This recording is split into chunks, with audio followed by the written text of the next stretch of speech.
Cotton, corn, and sorghum are some of the typical crops you see when driving down a country road in Temple. But if you happen to journey down Whitehall Road, a vineyard of 4,000 grapevines just might catch your eye. These vineyards belong to Kim Langston, who successfully harvested her first grape crop this year. Langston became a huge wine lover about 10 years ago and quickly began learning about this fruit of the vine. She started going to wineries and vineyards throughout Texas and took classes through the Grape Growers Association. But when I first started taking classes with the Grape Growers Association, every class you go into, they say, "Do you really want to do this?" I mean, they do. That's like how they start their classes. And I'm like, why are they doing this?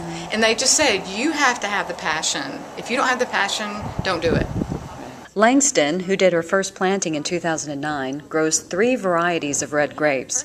She has 1,000 Malbec, 1,000 Tempranillo, and 2,000 Cabernet Sauvignon.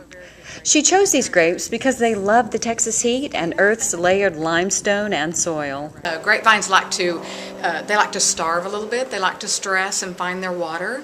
So out here in this part of the county, Bell County, you have layers of limestone soil. So the grapevines love it. They will go out there and stretch and look for it.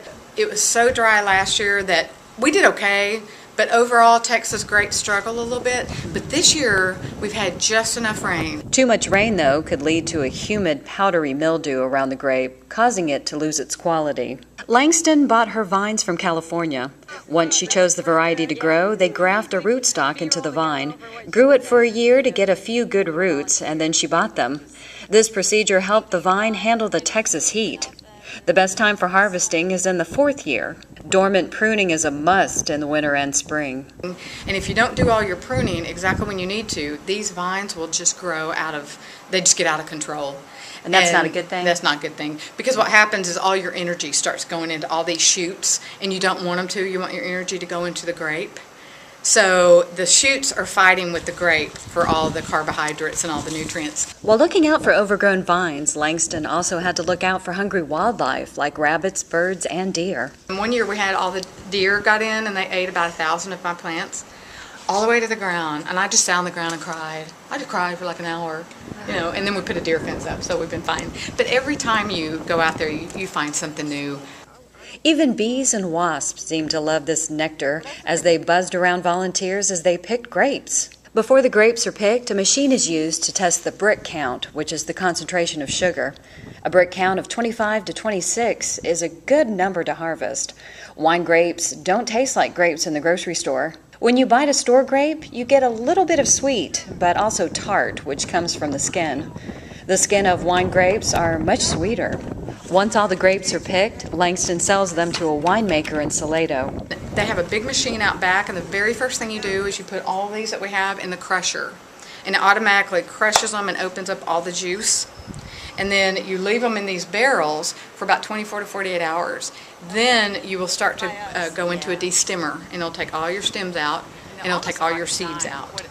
And then it goes into a process for about 2 weeks after that in the barrel of just you churn them, and they begin to ferment. After about 2 weeks of doing that, then it goes into the oak barrels, and it stays in the oak barrels for 12 to 18 months. She is currently striving for a degree in winemaking. And even though there are some other growers in Bell County, she hopes in 2 to 5 years to build a 2-story winery behind her vineyard. But for now, she is harvesting and selling. After the winery is built, she will begin bottling and labeling her own wine called Bellecrest Vineyards. The next step is to have visitors, wine tastings, and even cater wine for weddings and events. You can see results. That's what I tell people. That's where my passion is all this hard work today, you get to see the results, and then someday we'll be drinking a great glass of wine with our name on it, and then you'll really go, okay, all those years were worth it. Langston and 20 volunteers had their first picking last weekend and will finish up this weekend. To celebrate the end of the harvest, they held a grape stomping. After mashing up the grapes, each person stepped out onto a white sheet to make a burgundy imprint of their feet and hands to take home as a keepsake of the day.